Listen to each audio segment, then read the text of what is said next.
If you would like to discuss the murder in your family on this podcast, please be sure to visit themurderinmyfamily.com for more information. You can support this podcast by visiting patreon.com/themurderinmyfamily. This episode may contain unsettling material or subject matter. Listener discretion is advised. The views and opinions expressed by guests on this podcast do not necessarily represent those of the podcast, its host, or sponsors.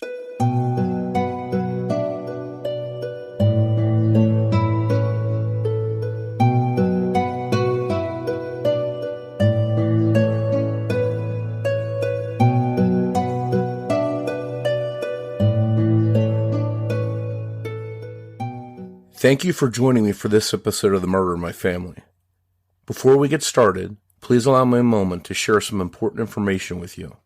If you find that you enjoy this podcast, please take a moment to rate and review it wherever you listen to podcasts, so that the show can continue to grow and reach new listeners. To learn more about the show or the cases we discuss, please visit themurderinmyfamily.com.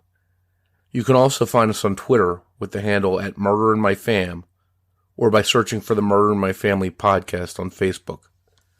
If you'd like to support this show through a Patreon donation, it's always appreciated, and you can do so by visiting patreon.com/the Murder in My Family.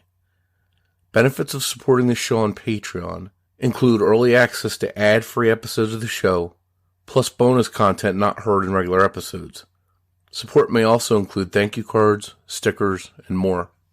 If you prefer to, you can also support the show through a PayPal donation by visiting paypal.me/the Murder in My Family.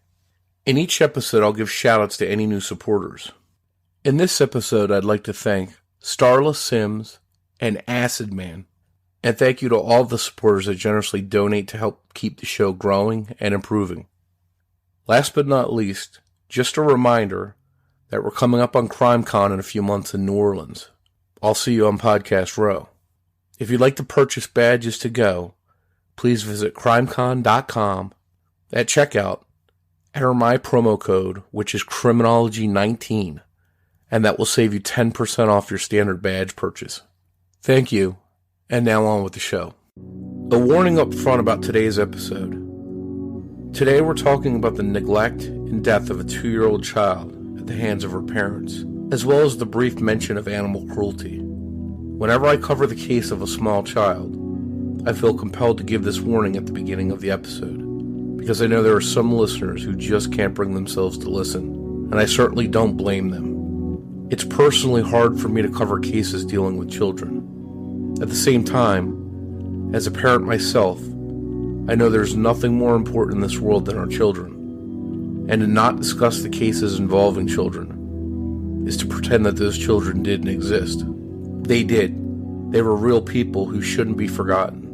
And so I press on despite how hard it may be personally to tell their stories and discuss their cases. And today's episode deals with one more of those cases. At 9:21 p.m. on January 11th, 2018, in Lake Havasu City, Arizona, EMTs were called to a home to help an unresponsive child. The child's grandmother, Haley LaMorie, told the 911 dispatcher, "I think my granddaughter died." When EMTs and police arrived on the scene, they found 2-year-old Gabriella LaMorie motionless and unresponsive, but still alive and struggling to breathe. She appeared to have injuries to her head and neck areas. The little girl was airlifted to a Las Vegas hospital for emergency medical care, and she arrived at the hospital in critical condition. Hospital staff found that the young girl had suffered multiple brain contusions, bruises on her face and head, and signs of intestinal trauma and bleeding in her brain. Gabriella was also suffering from severe malnutrition, which caused her to be about half the size of an average 2-year-old. Her rib cage was showing through her skin. There was no doubt in the minds of the doctors working to save Gabriella's life that her condition was the result of a criminal act. They told police that even if the child survived, she wouldn't be able to lead a normal life. That evening, police questioned Gabriella's father, 22-year-old Andrew LaMorie. LaMorie stated that he had put his 2-year-old daughter into the closet as a form of a timeout, while he went to the kitchen and sat down to eat a steak. After not hearing his daughter making noise, he went to check on her in the closet and found her unresponsive. Andrew LaMorie was arrested on felony charges of child abuse, child neglect, aggravated assault against a minor, and possession of marijuana. He was later cited on charges of animal cruelty in connection to an injured dog allegedly located in his home with a broken leg. Police questioned Gabriella's mother, 25-year-old Brittany Rodriguez. She stated that there was physical abuse in her home by Andrew LaMorie against her daughter as well as herself. According to statements allegedly given to police, Rodriguez said LaMorie would often punish Gabriella by spanking her on the head with his open hand. She allegedly told detectives she should have done more to protect her daughter. And as a side note, that's absolutely correct. She should have. Police didn't immediately arrest Brittany Rodriguez. The Arizona Department of Child Safety was notified and began investigating Gabriella's case. They had no records of ever having investigated Gabriella's home or family before. Doctors worked around the clock to save little Gabriella, but despite their best efforts, they couldn't help her. She was removed from life support and died on January 14th, 3 days after being brought to the hospital. Police immediately arrested Brittany Rodriguez and charged her with first-degree murder. Gabriella's father, Andrew, who was already in custody, had first-degree murder added to his list of charges. The authorities removed their oldest child from the home that they shared with Andrew LaMorie's mom, Haley LaMorie. Both of Gabriella's parents were offered a plea agreement by the Mojave County Attorney's Office, under which they would each plead guilty to charges of second-degree murder and accept a 25-year sentence without the possibility of early release. Andrew LaMorie considered accepting the agreement, but decided not to, ultimately opting to go to trial. A battle began to brew over whether malnutrition or the head and neck injuries allegedly caused by Andrew LaMorie ultimately caused Gabriella's death. While severe malnutrition was ruled as a significant condition in Gabriella's posthumous medical examination, the Clark County Coroner's Office ruled that the primary cause of her death was blunt force head and neck trauma. This may affect trials and punishment, specifically as it relates to Brittany Rodriguez. The head and neck injuries suffered by Gabriella were allegedly caused by Andrew LaMorie himself. There's no word if the county DA will reduce or drop charges against Brittany Rodriguez. Her trial is scheduled to take place in November 2019. She remains in custody at Mojave County Jail on $250,000 bond. Andrew LaMorie is also awaiting trial.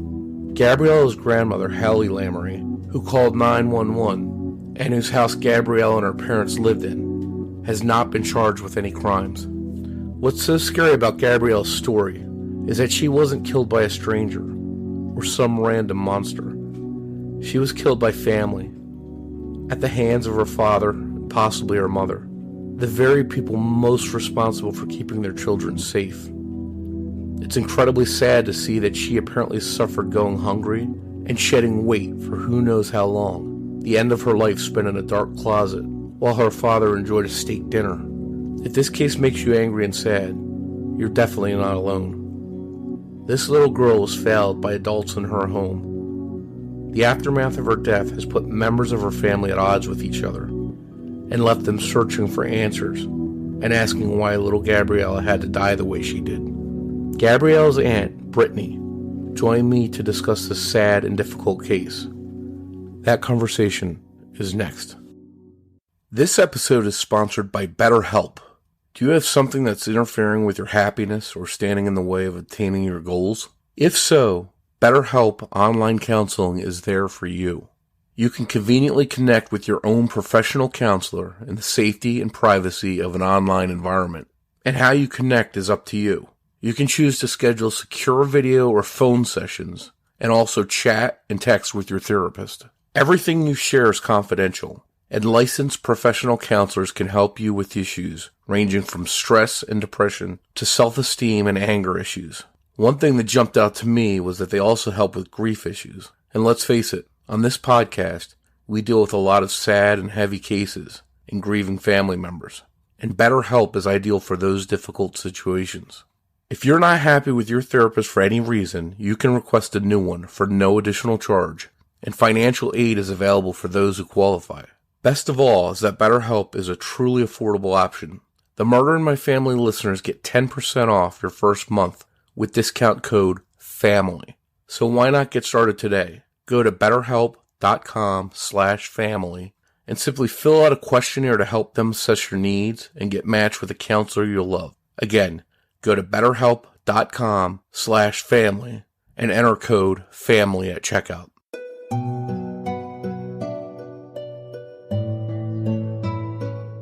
Thank you, Brittany, for joining me to discuss your niece Gabriella's case with us today.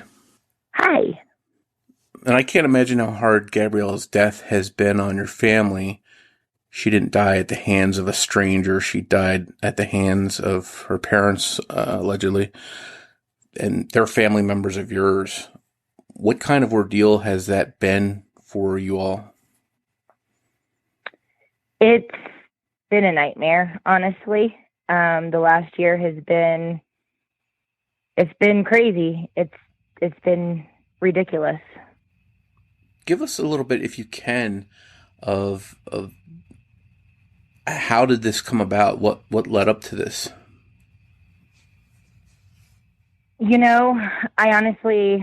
I don't even know. We were all kind of shocked. They were living, and when I say they,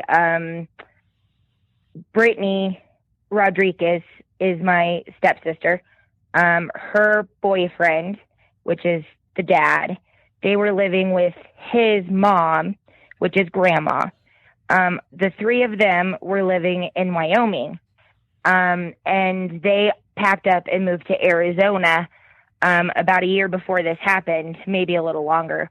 And that was the last time we physically saw them. And everything was good when we saw them. She was happy, healthy. That was the last time I saw her. I babysat her that weekend that we got together and celebrated Christmas before they went. And everything seemed normal. But when we got the phone call, we had no idea what to expect. And at first it sounded like he had done it, and that he was abusing Brittany, and that he had hurt her, and he was arrested right away. So we immediately, thought that.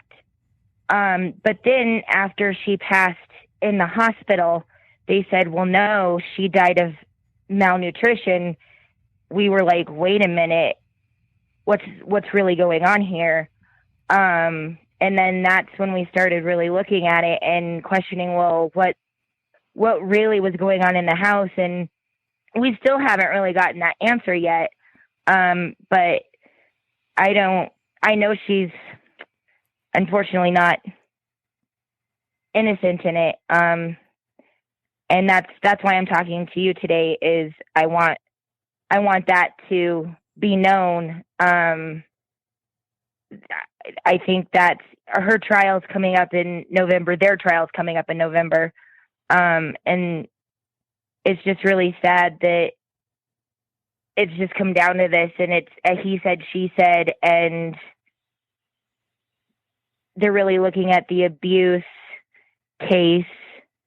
And it just wasn't there.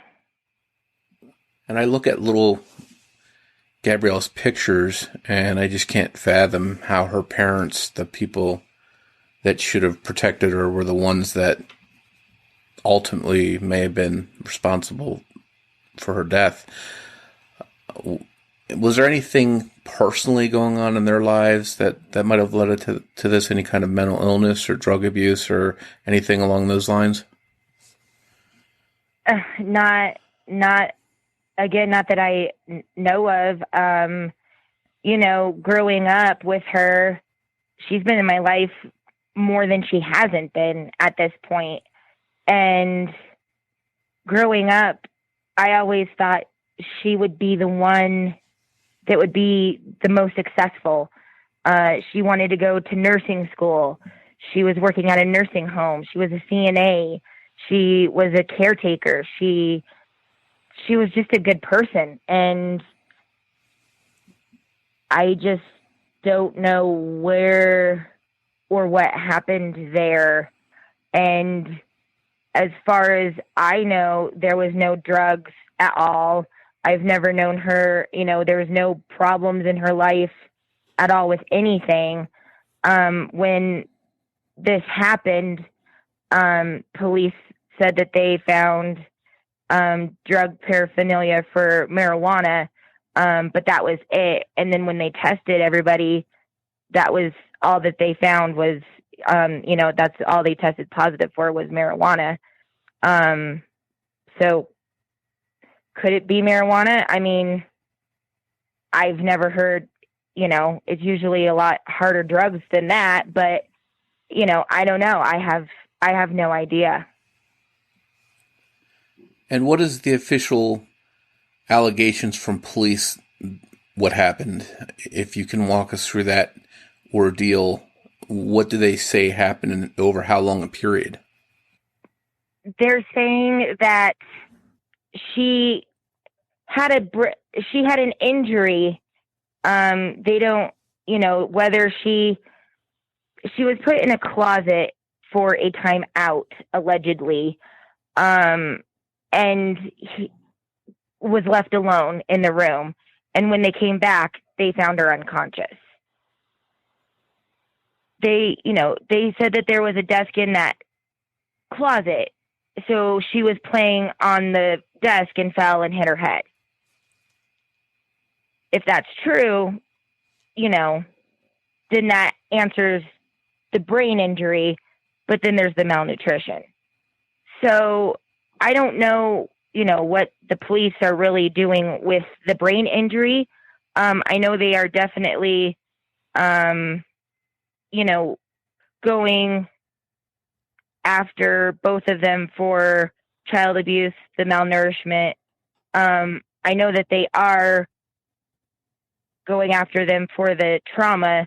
I don't know how they're explaining it. I don't know how they're walking, I don't know what their strategy there is. But that's what they're saying happened, is that it was a death. But regardless if there was a death or not, there's still the malnutrition. And they're saying that if she didn't have the brain injury, she was it was so close to, well, did she die of the brain injury or did she die of the malnutrition? We don't know. It was first this, now it's this. It was almost 50-50. So if she didn't have the brain injury, she would have died of the malnutrition. It was pretty far advanced malnutrition? Yeah, she was, I believe, half the size she was supposed to be at the time of her death. Half the size of a 2-year-old.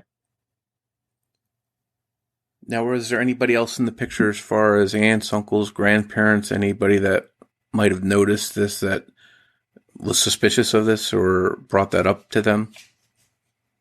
I'm glad you asked that because it's kind of a touchy subject with me. There was a person that lived with them. Like I said, it was the grandma, the boyfriend, the dad's mom, Haley. She lived with them, and at first they were talking about charging her along with them because she was also an adult that was in the house. But she said that because she was the only working adult in the house, she had to work 16, 17-hour days to provide for the family. So she honestly did not see them at all. They were in the room. They didn't see them.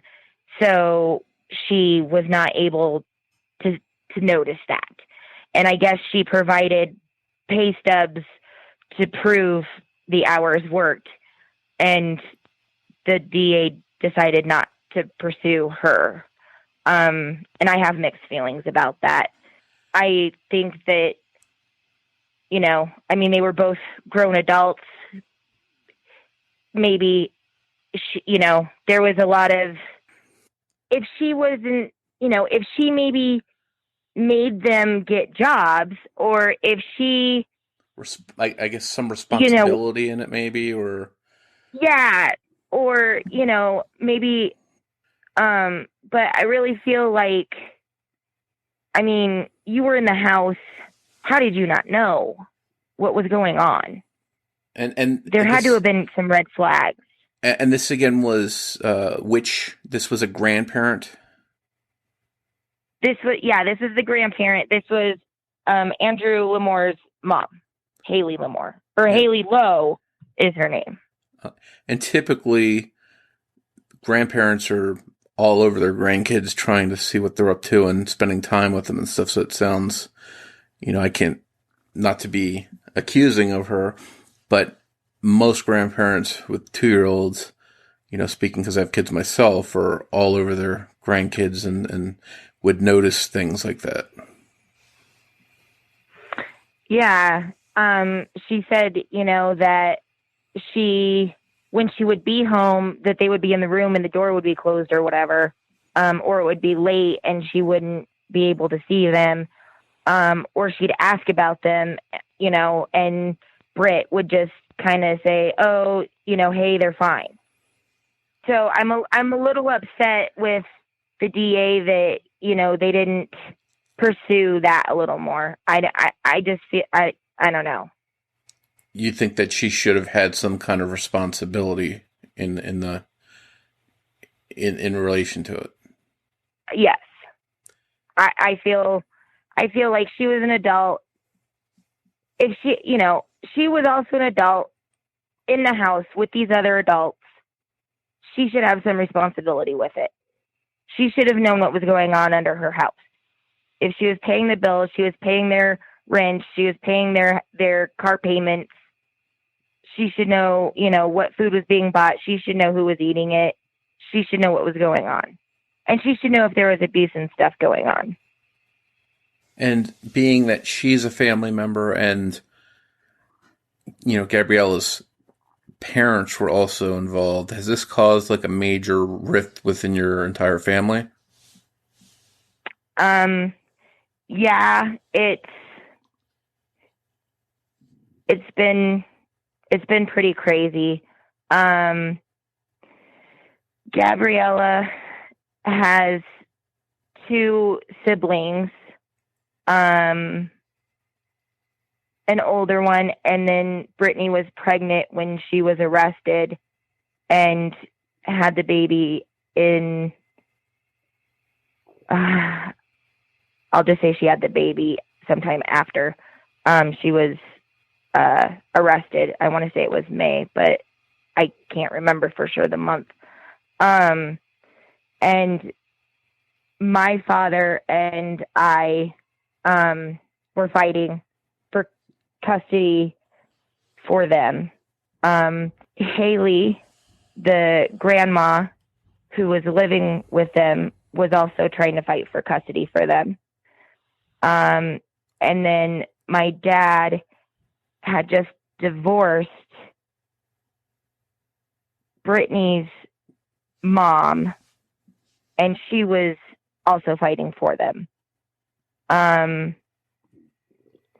One of them was living with an uncle of the dad, and the newborn was in foster care. When she was born, she had a lot of medical problems, and was needing a lot of medical care. So she was in a foster care that had a nurse kind of a thing.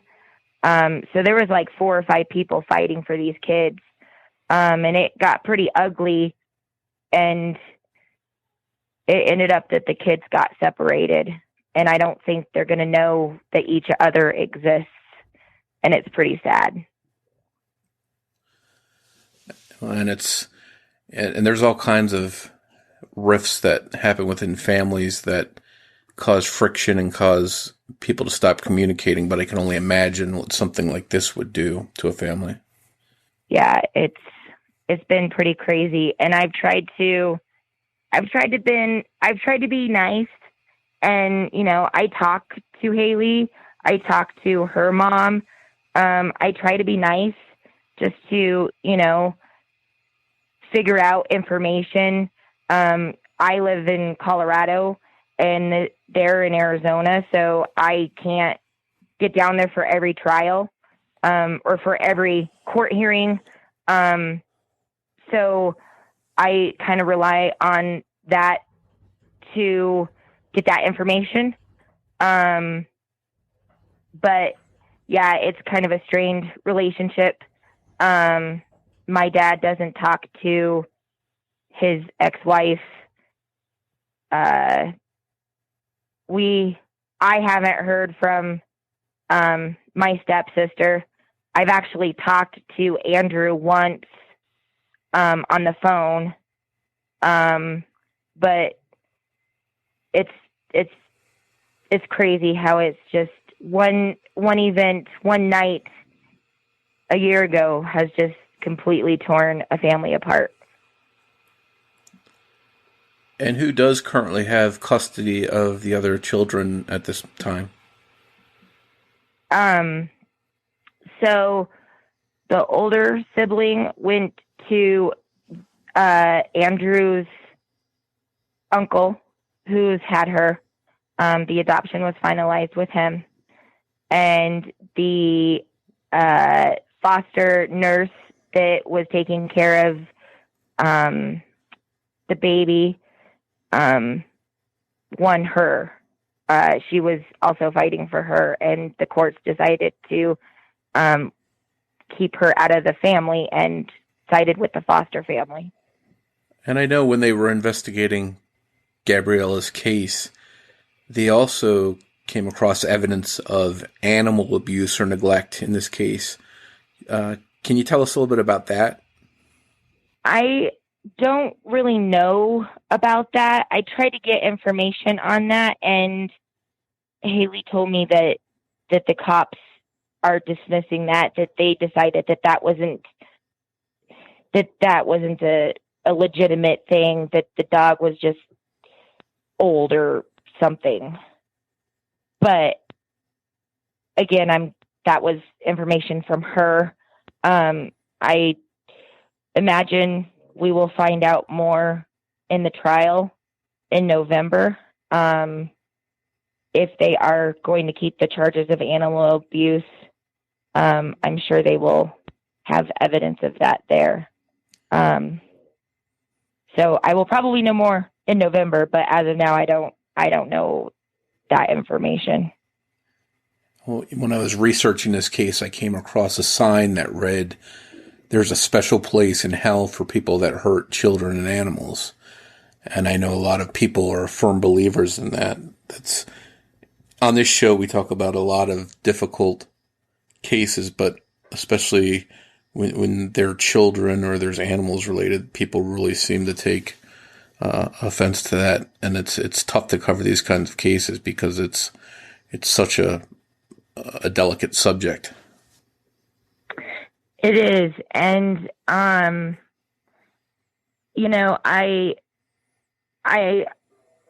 I love animals. Animals are, I have 3 of them. Animals are what I do. And I don't have children of my own. My nieces I kind of rely on them for my kind of children, thing. And this has just torn me apart. And that's, after I lost Gabriella, that's when I said, I want justice for her. And I want this to mean something. I want her death to change something. So I'm trying to do anything and everything I can, whether it's for animals or for domestic violence, especially domestic violence against children. I'm trying to get really active in missing children. Anything I can do to honor her, because it is just so heartbreaking. She had her whole life ahead of her, and she was just so precious, and it was not deserving at all. And it's always good to see people get involved in this kind of causes because we need that. It's evident that we hear on the news every day. There's so much stuff that happens that the more people that are out there doing good things towards, taking care of and preventing crimes against children and animals, it makes the world a better place. Yeah, we need more of it because it just seems like more and more you hear of these cases, and it seems like they get worse and worse, and it's just so heartbreaking. And I know you can't judge a book by its cover or judge someone by their tattoos, but I just wanted to, because people are listening to this, they can't see what Gabriella's father looks like, Andrew, but it's hard not to draw some conclusions about him based on tattoos that he has on his face. He's got the word hate tattooed right there for everyone to see. What is his background or his story? Is there anything in his background or any warning signs that he could do something cruel or malicious, especially to his own child? I don't know much about Andrew's background or his history or really his family. I know they've been together for a long time. And it's funny that you mentioned that because I was just looking at pictures a couple of days ago and I came across the picture of when Gabriella was born, and he did not have any tattoos that were visible on his face. So in between then and now has been a complete change. And I didn't really realize that until I was looking back at those pictures. I guess maybe it's because I just don't see him that often, especially since they moved to Arizona. But yeah, his face is, he gets judged really bad.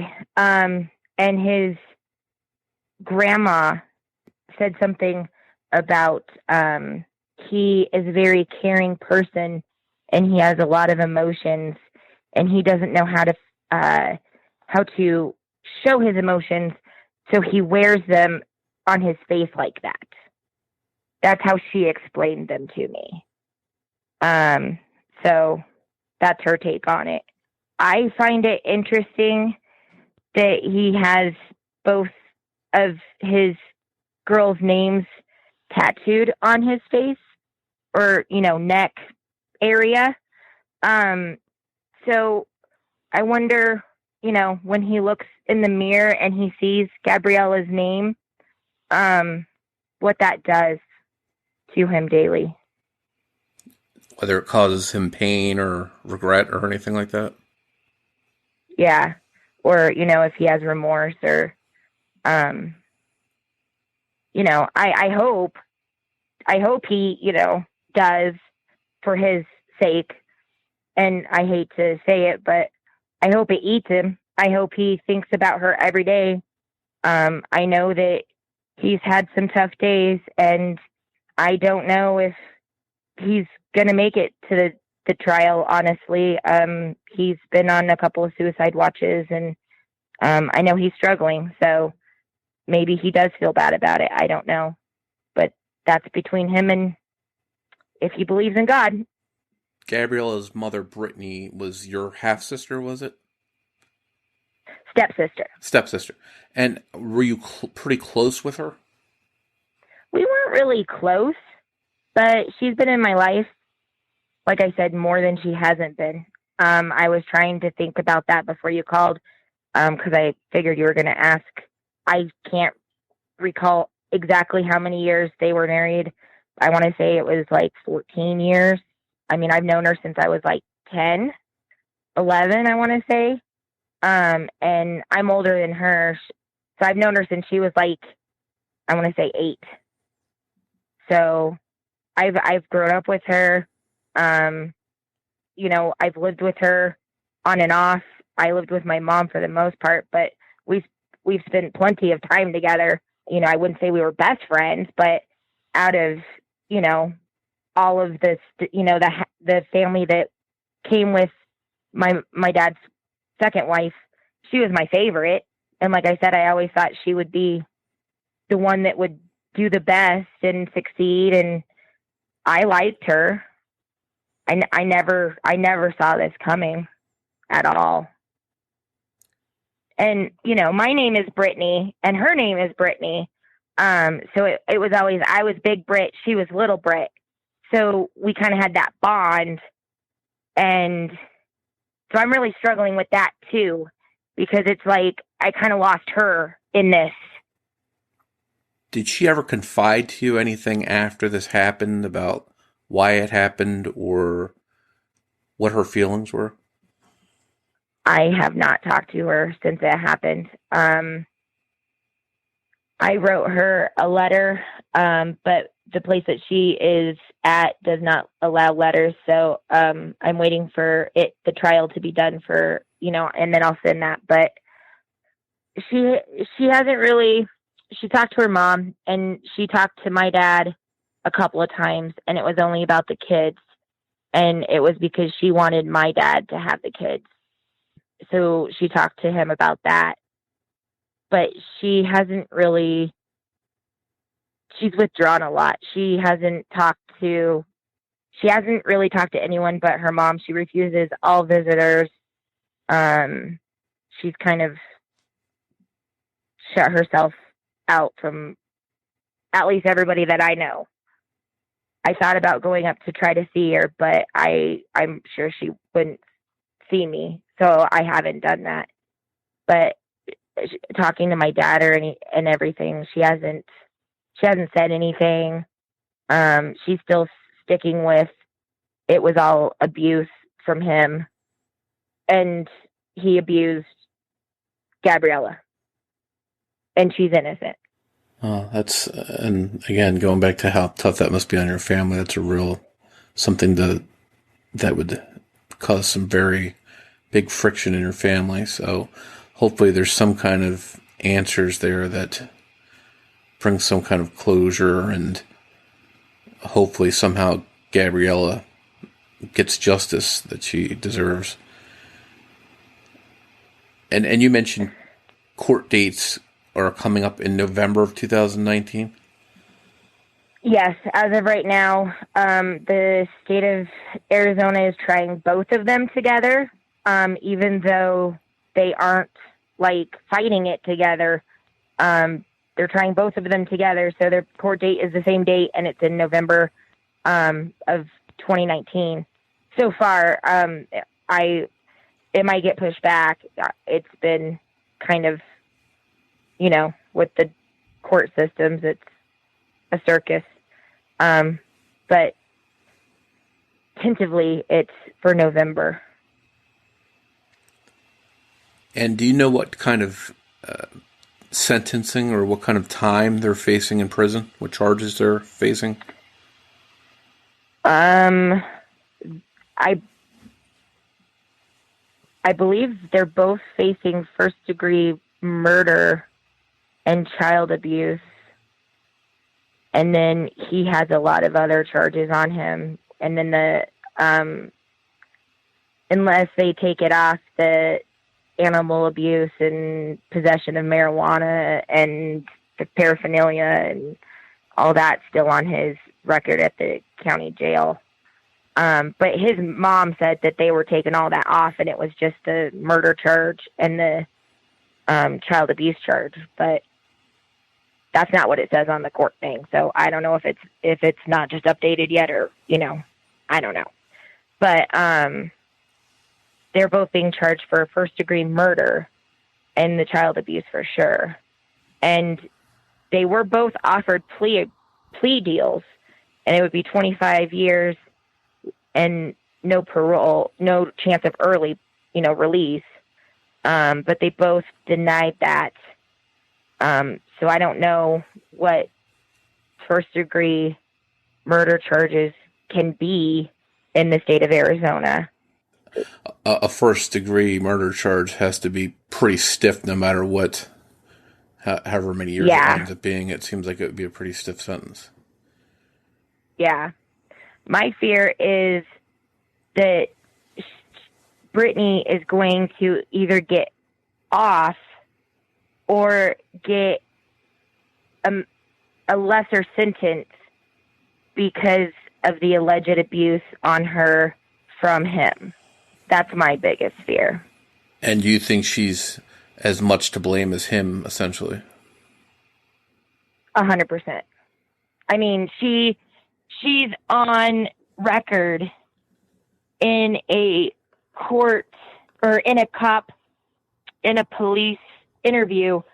They were asking about feeding her, and she said, well, we usually get up about 10 and we feed them about, what we call brunch. And then we'll go back to bed and sleep until, maybe 2 or 3, maybe 4. And then we eat dinner about 10 or so.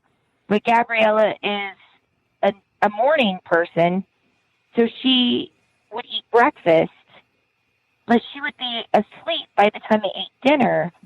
So she was, in her own words, she was only feeding her daughter 1 meal a day.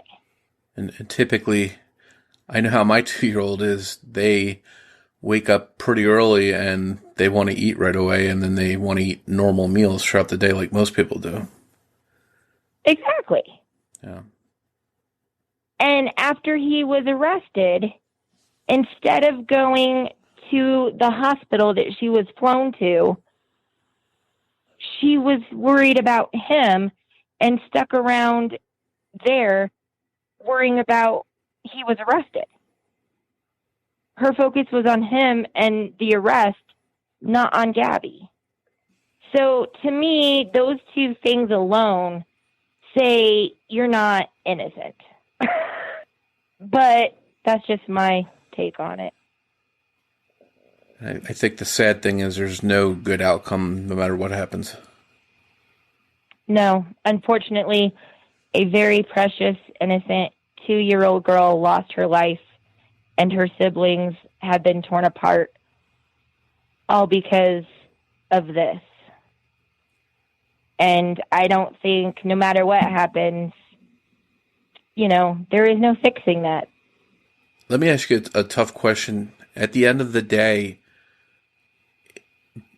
is there anybody to blame that might have failed Gabriella? Was there any chances that you see to stop this, to have put an end to it before she died? Well, I think it was the 3 adults living in the house. You think that any one of them at any time could have brought Gabriella to a doctor or... yeah. Yeah. There's 3 adults in one household, and then there was a 17-year-old too that was there. That's his sister. So there's multiple people in a house, and a little 2-year-old girl running around. Well, maybe not running anymore, I don't know, but a little 2-year-old girl that's half the weight that she should be. Her rib cage is showing. How is that? How do you not? There's red flags there. Somebody had to have seen that and could have stopped that at any time. Do you know if it just one question related to like their circumstances? I don't know if they had jobs or if they were how their income was. Did they have any problem with income or getting food or anything like that to feed Gabriella? Not that I know of.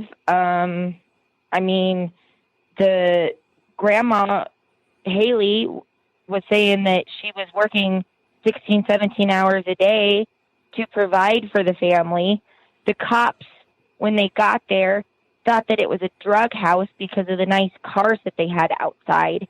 And Haley said that she was paying the leases on those for the car payments. and they were nice vehicles. So, I mean, from the picture that's painted, it does not sound like they were hurting at all. I mean, in the news article that was first published, and the first information that was let out was he was enjoying a steak dinner while she was in the closet in a timeout. Even if income was an issue, there's public assistance and WIC and different means that they could have taken care of Gabriella with food and nourishment and stuff. So that wouldn't even be an excuse. Well, I mean, if it was that, she could have called me, she could have called my dad, she could have called her mom, she could have called anybody. You know, and if it was just the fact that they couldn't take care of the kid, you know, I would have taken her, my dad would have taken, you know, any one of us would have taken any one of those kids or both of those kids if we would have had to. I mean, they had options. They just didn't, there was no red flags. There was no, you know, hey, we need help. You know, nothing. We rallied together to try to get, you know, the siblings after it happened. We would have rallied together to help them to save her if they would have just let us know. So they had options. There's things they could have done to help her if they didn't feel they could care for her. Oh, totally. Totally. Well, it's never easy to talk about the death of children, and it's unbelievably sad that this little girl died allegedly at the hands of her parents. And I don't want to end this on that kind of note. I think instead, perhaps a better way to end it would be with, if you wouldn't mind, maybe sharing some of your memories of little Gabriella. Can you tell us something that made her laugh, or something that maybe made her happy that you remember? She was just always happy. I mean, every time she was over at the house, I never heard her cry. She was always curious. She loved my dogs. Every time I'd have her on the bed, she would be laying there, and my dog would jump up, and she would just giggle and look at him, and she just loved him. She was just so happy and healthy at the time, and she was just so, I could tell she was just a very loving, caring person already. She really liked playing with her feet. I know when she got older, she really liked balloons, animals. She was just a really good person. And it's really sad that we lost her. I know nothing's going to bring her back, and that's been a source of pain for you and your family, but I hope that in November that she gets the justice she deserves, and that helps your family have some kind of healing.